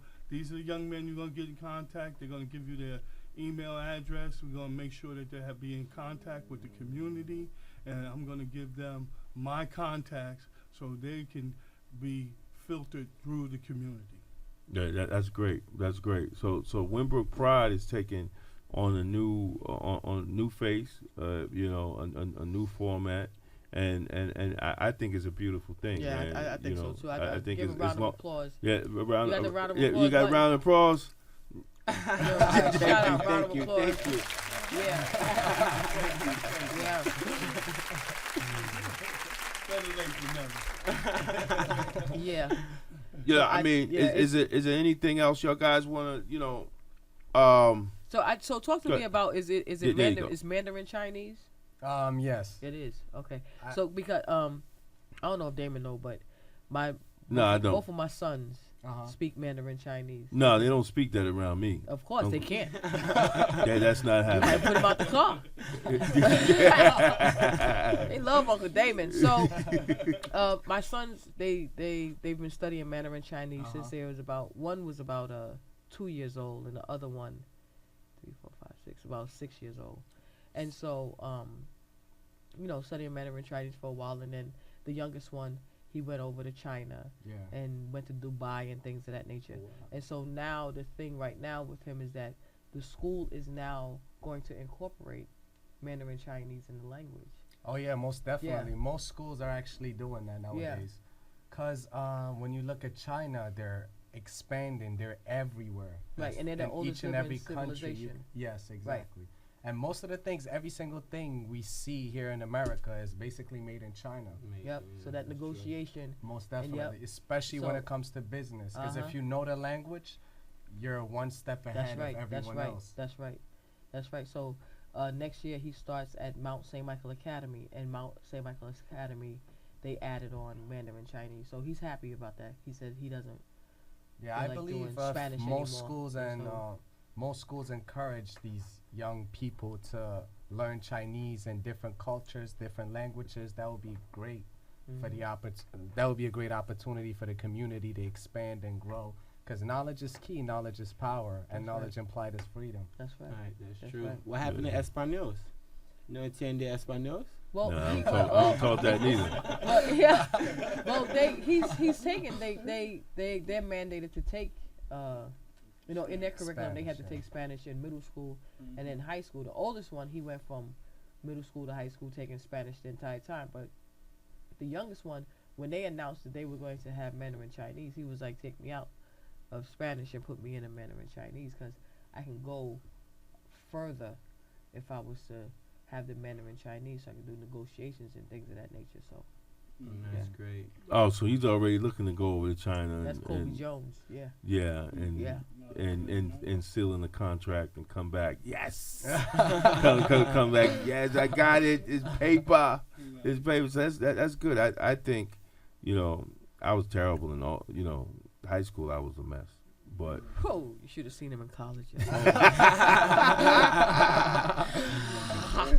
Yeah, David, I was and I, known David, each other David for and quite a I, long David time. and I met in in college. college. Yeah, That's good. In Yeah. the same, we was Have a in the great same, we was in the relationship. same classes. Yeah, God bless America. Oh wow. The land yeah. of- It was very college. It was very interesting. I mean, it was very interesting. And the class we met in was speech. Speech. Yeah. Yeah. Boy, we used to tear that mic up, boy. Really? Yeah, that's Yo, where it all speech class. started. I think speech was class is like, I loved it. I don't know. I don't even think it was the intention. It was just the talk. Getting your voice heard. Yeah. Just I always had that knack of just wanting to talk about shit. And I guess it put me in the position where I am today. Because I never turned a mic down, but I always have something to say. It's not like I'm not getting up saying, something crazy. It's relevant. It's definitely relevant to what the topic is about. you know, and when you get to where you're speaking in front of people, what you get ready to say? I was gonna say you got a nice voice too. Well, yeah, Nice you know what? baritone bass Somebody voice. said that, man. I was over at FAS, you know, and I didn't know how to take it. You know, we was doing an interview, me and AJ on the Lisa Wexler show, so we came out, and the guy sitting in the, you know, in the lounge, he's like, "You have a very nice voice." And I was looking at him, I was like, thank you. No, but the way he said it, like, "You have a very nice voice." You know, and I was like, yeah, right. I didn't know how to take it. I was like, yo, okay. Oh, he tried to hit on you. I was like, what's going on? I was like, oh, thank you. All right, thank you. And I got my coat and got the hell up out of there. You know. But, you know, I mean, radio is something that, you know, we decided to do because we wanted to be out of the box. And we wanted to control the content. Right. You know, nobody can control what we do here. Also, I wanted to let you and Cynthia know that I admire what you do. I look so forward to hearing more from you guys. You need more appreciation because you guys do a great job, you know, and I'm looking forward to having my young bucks work with you. Yeah, Oh, yeah. definitely, Listen, man, this definitely. is what it's all about, you know, Definitely. because we can't do this forever, you know, and I didn't know these guys were that young, man. You know, we can't do this forever. You know, sooner or later, you know, I'm gonna be done. You know, I'm gonna be done, and young guys like you have to step up, you know, and fill the gap because, you know, nobody's telling our story. You know, I mean, you know, if you haven't read, you gotta read the whole lawsuit with Byron Allen and Comcast and Time Warner. I think that will put y'all. I mean, that will put y'all in the driver's seat on where you need to be in the next 20 years on what's happening and what y'all are thinking about doing. Mm-hmm. You know, the lawsuit and what Byron Allen is talking about, how they are systematically killing black-owned media. You know, I mean, it's a great interview that we have with Byron Allen, and he actually called us, man, and we were shocked that he called us. But you know, it's a 40-minute interview where he lays it out what needs to happen and how we have been bamboozled, you know, about black-owned media. Yeah, we should also mention that Byron Allen has been on TV since his childhood days. Yeah. He's been around for a very, very long time. And he should know, just like you said about me, I've been around with the media, but the thing about it is media is not letting us have our part. No. You know, because there should be more black-owned media things around, black and Latino. Because the things that's happening to us in America, we need our own network to show what's happening to us and talk more about it like they do on the network news. They choose to talk about what they want to choose to talk about. Right, and you also got to understand that you're going to shape people's minds Most definitely. on what they think about. You know, you're actually going to control the way people think. I agree. Through media. You know, you're gonna control what they see and what they through your show. Yeah, and you're gonna control how people view things.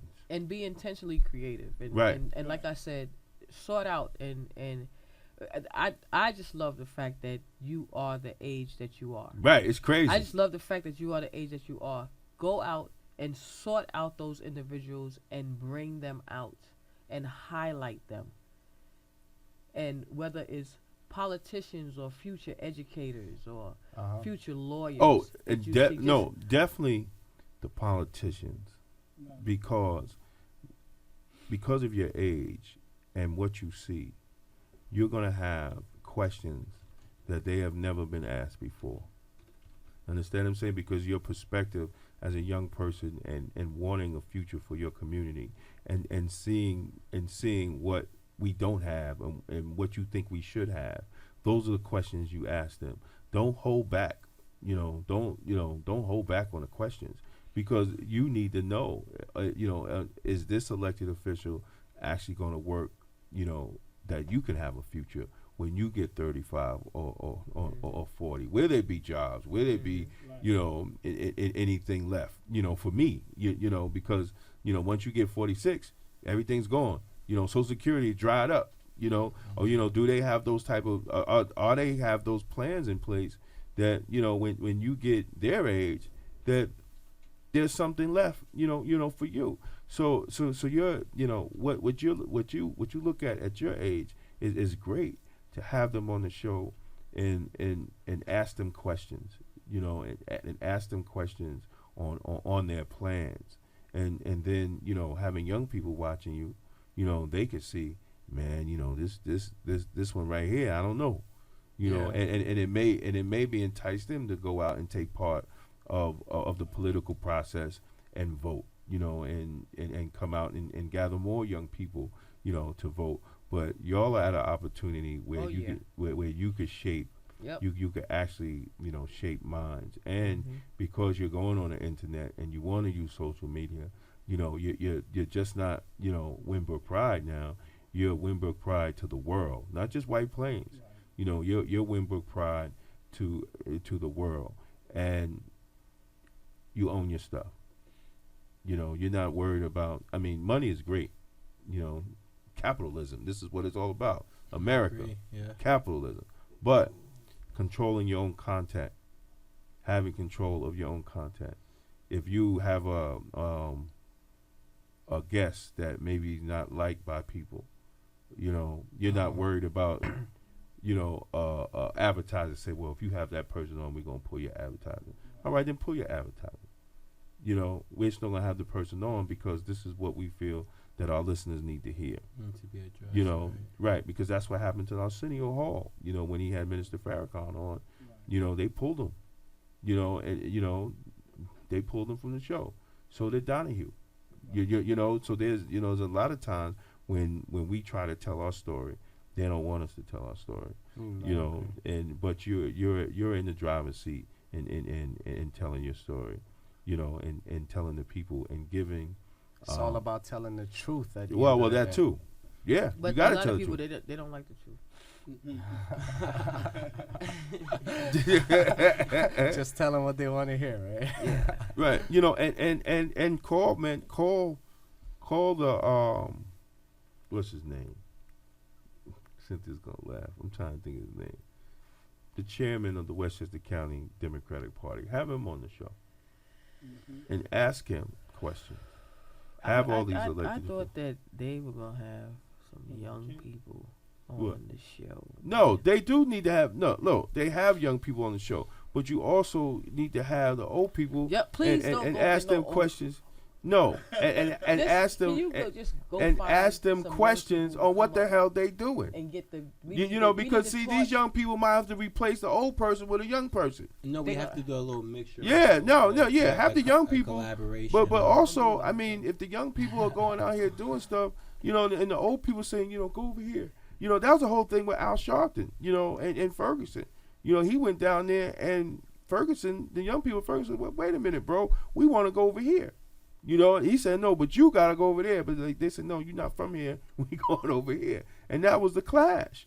So, I mean, it's going to be a time where young people are going to have to question the older leadership. I mean, because, right. Yeah. They're going to have to challenge them. Yeah. They're going to have to challenge them, man. Also, too, then I felt that we don't pass the torch. Our people don't pass the torch. They don't even know when to step down.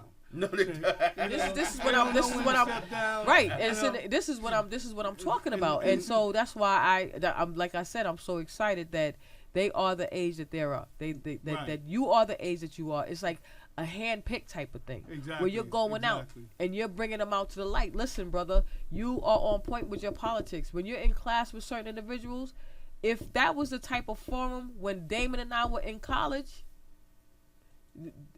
individuals would have came and started hand picking us. Right. This is what they do in the white community. Exactly. From Exactly. young, Right. Yes. and start Yes. grooming them, Yeah. and start feeding them. Right. This is you got that. You got that passion. Let's set that right tone. Right. Let's set the right road. You don't get yourself in trouble, and let's start making the change. Right. Right. Right. Right? And listen, man, I'm excited.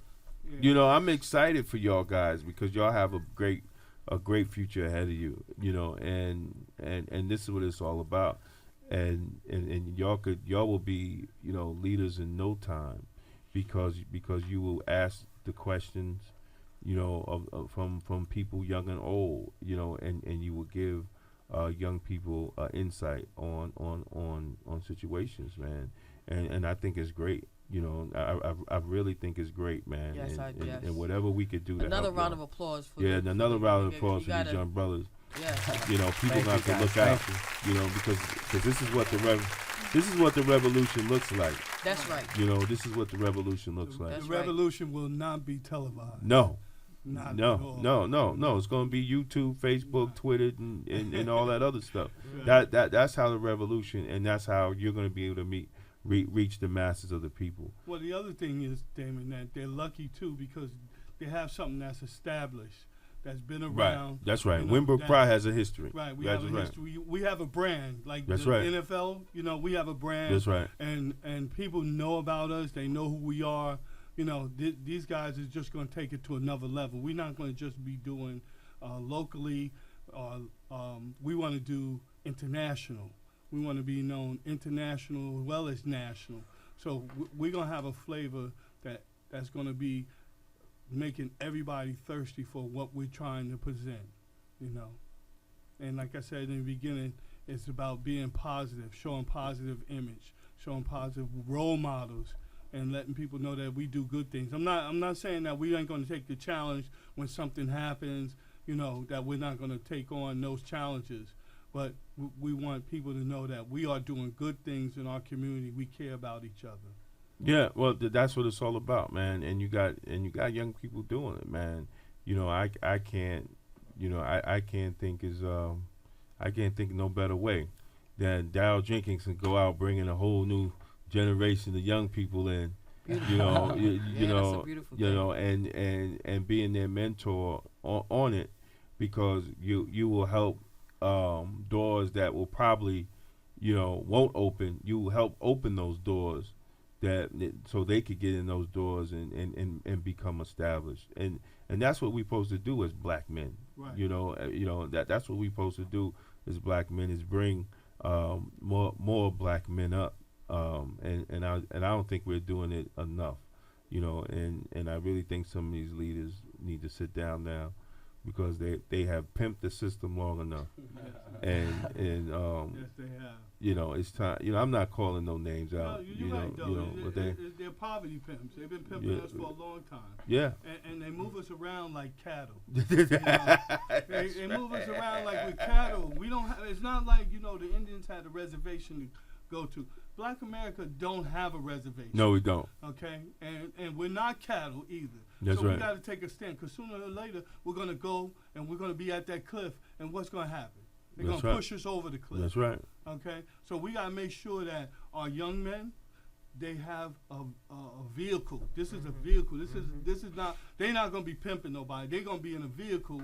I don't Right. care if it's a Mercedes or a Chevrolet. They're gonna have a vehicle that they can ride in and get that vehicle through the community to make it better Yeah. and make our young people better, because they're young men. So people are gonna look at them as young men and say, if they can do it, I can do it. They'll be inspired by that. And maybe they won't be politicians, but they can inspire other people to be politicians or be doctors, to be lawyers, you know, because they've seen them on the Winbrook Pride show. Right. That's right. Most Right. definitely. The thing about this generation is that there's some sort of lack of education. People are not motivated enough to attend classes, to go to school. Most people are a little lost, especially when it comes to this younger demographic, yet this younger generation. And we're trying to give those people hope and try to expose them to what it's like Right. to really Right. achieve your goal and get to where you want to be. That's good. That's good. That's good. See, a lot of us when I say us, that's a broad aspect right there. A lot in this demographic, people chase the occupation. They chase the money instead of chasing their passion, things that have them filled with enthusiasm. Like a lot of people is great writers or singer, whatever they might do, but they won't chase that because society makes them conform into you have to get a job. You know? Right. So, Yeah, no, and you're right about that. I mean, if you look at Steve Jobs, you look at Bill Gates, you look at all these cats that they dropped out of school. yeah, basically, right. They dropped out of school and said, you know what, the hell with that. Right, but even though they dropped out of school, there was something that they at least had. Exactly. Understand? They had the foundation, and with the foundation, they had the passion along with it. Right. There's a lot of individuals right now, being that I'm in the educational system, they don't even have a foundation. I so agree. what do you plan on really doing if you don't have the foundation? Then you feel uncomfortable, because that's what they say a lot of times, how they feel uncomfortable when they're in front of the other person. Right. And the reason why you feel uncomfortable is because you don't even have the basics. Right. You know what I'm saying? and then just on the side note, my father only went to 5th grade. Right? In the Bahamas, he only went up to the 5th grade. However, the foundation that he got to the point where he came over here and he is the American dream. Right. Fat out. Many different times he became the American dream. Over and over, when he kept purchasing homes and homes and homes and homes, he became the American dream so many different times. But he had the foundation. It's the foundation part. I agree. So I the agree with roots, you got to at least have some kind of roots about you. Yeah, you know what? And that's what kills me, because, everybody says, yo, you need to go back to school. So I said, well, yeah, man, I'm going to go. But then I'm like, I'm on conference calls with professors of law, and I'm teaching them exactly stuff. And I'm like, well, what the hell going back to school is going to do? It's going to give you a student loan bill. Right. If Big I'm on bill. the conference, if I'm it's holding, gonna help you get to where you want to be, you might as well go. Well, yeah, and you're right about that. But if you're forced to do it, there's right. No, and I'm gonna go back just for the letters. But at the end of the day, if I'm on a panel and guys like, well, I'm a adjunct professor and this and that, and then I get on there and I rip them. And I'm like, well, what the hell is for me if education is teaching me to think like him? It's not though, Damon. It's like you said, it's the letters, my man. So, when you see individuals get on the stage and they tell you how many degrees they have and things of that nature, which I can do right now. I can rock it out right now. Wait. But when Cynthia, you have individuals that do that, like the dude right? you was debating on. Which dude? It was you when you were debating on the and I smoked that dude out. I just smoked him out. I said, hold on a second, my man. You talking to somebody that got 5 degrees in college. So that's when you got, if I got to bring it out, I got to bring it out. But the thing is that as a black person, right? As a black person, when you're in college, that's another thing. As a black person in college, the higher you go, the less amount of you that are there, and there's sometimes where you feel alone, flat out alone. So when you get a black person that's on stage and they tell you what they back or what they got, the understanding behind that is that person was alone when they got that. Right. No, and then the other thing is that in the educational system, right, the higher that I get, the more alone that I am. You're right. Right? And I'm looking around, I'm like, yo, it's like when you go to the airport, you be like, where the black people at? Right? You be like, yo, where the black people at? This is what happened. Everybody else is traveling, right?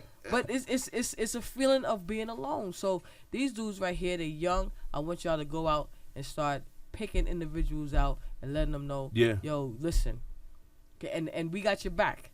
Right behind you. Anybody that you know that has any kind of ambition to become an educator, find me on Facebook. I will guide them straight through on what to do, how to go about doing it, and just keep moving all the way up to the top, right? And that's the thing where we're talking about passing the torch, because Most the torch definitely. has to be passed. That's right. And has to stay lit. I That's agree. the other thing. You pass it on and it has to stay lit. So I'm ready to pass on the torch because I want to go and sit down in the Bahamas anyway. Yeah, we have and to. do nothing. You know, we have to. And whatever we could do, man. Like I said, whatever we could do to bring forth, because I'm excited to see young brothers, really doing what you're doing, and ushering in, opening up a door for other people that want to do community service, and is sincere about it, taking on the injustices of the community. It's a lonely road, when you speak out, when you speak truth to power. It's hard, it's hard, and they do things to you that you would not imagine, and they also hate. There's a lot of haters out there. There's a lot of haters that when you just telling the truth and you're not getting any gain out of it, there's no truth check. Like if you tell the truth all the time, you're gonna get a check. There's no truth check. But what happens is you're able to sleep at night. You're able to hug your family, and you're able to sit with your family and know that you did the right thing. At the end of the day, you tried to do the right thing. You tried to help people, and you tried to usher in, some type of justice or fairness or morality, for a person, no matter what color they are, So I wish you guys luck. Now, for those, if the listeners want to get in contact with you, follow you, is any information that you have that they could follow you, Twitter, Facebook, or whatever? You gotta have. Tons. Well, give it up now. Well, you got 3 minutes. Let's go. You got 3 minutes. You can follow me at Momo, MOMO, last name Bowman, BOWMAN, at iCloud.com. That's my personal email, or you could just type in my first and last, and you can find me on Instagram, Facebook. Just reach out. We actually have an event this week on Mamaroneck on Chero. Stop by. Is very intellectual conversation, and I think you guys would. Chero, what's that? It's a Japanese Mamaroneck restaurant. Avenue. It's a Japanese restaurant. Yes. When? Yes. It's this Saturday, the 14th, St. Patrick's Day, and you could come. What time? What's the time? The time is from 10 to 3. 10 to 3. 10 a.m. PM. No, 10 PM. p.m. Oh, that's too PM. late for me. I'm an old cat, man. See, y'all young guys, man. Y'all got young guys all want to that talk energy in about the 12 world. o'clock, 12 p.m. I was trying to hang with ET6, the show earlier. I said, yo, what time y'all going to get there? They said 1 a.m. I was like, you crazy? I'm going to bed at 1 a.m. Nah, I got to work, though. I will come. But I got to work Saturday night. I work nights. Yeah. But, yeah, keep me informed, man. What's your information? Most definitely. So my Facebook is Michael, Mikey G, MICKYG. You can follow me on Instagram, Dream Chaser _ Rasta, cause that's the roots where we. Email address laxmichael25@gmail.com. All right. Daryl, any Last words. All I want to do is say that I've truly been blessed. I said that throughout the interview, that God has let me get to 60, and I hope to see 61. And I'm just excited for these young guys. I'm excited for them and myself because I see a future with them, and I'm hoping that everything, because they are young, they're going to make mistakes, but it's going to be a good thing for them. So I'm excited for them.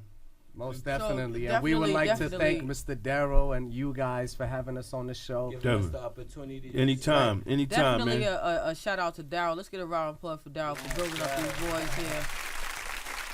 And We go just ahead. want to give a shout out on Facebook to Brenda Crump. She said the truth shall set you free. And Brenda Crump, Truth to the power. Brenda, I got to call you soon anyway about something. So I got to reach out to Brenda. Yeah, watch it. Don't answer your phone, Brenda.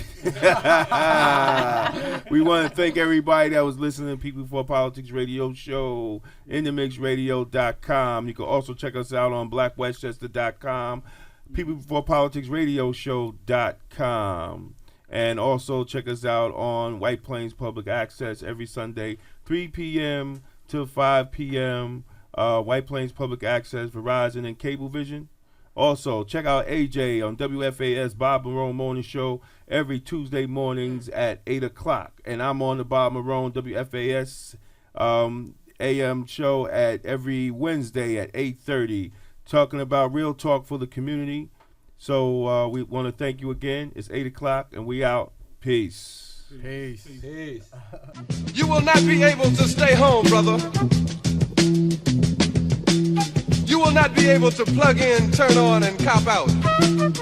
You will not be able to lose yourself on Skag and skip out for beer during commercials because the revolution will not be televised. The revolution will not be televised.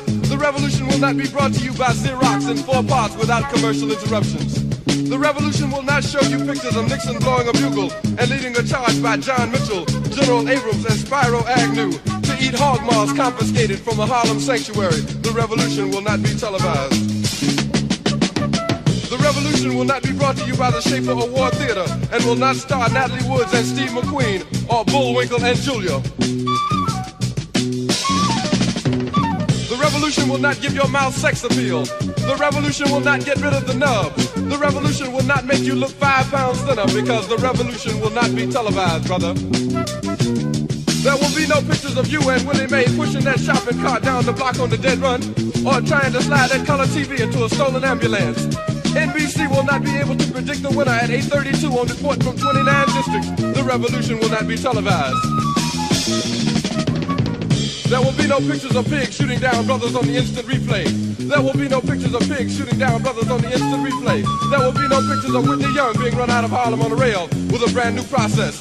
There will be no slow motion or still lights of Roy Wilkins strolling through Watts in a red, black, and green liberation jumpsuit that he has been saving for just the proper occasion.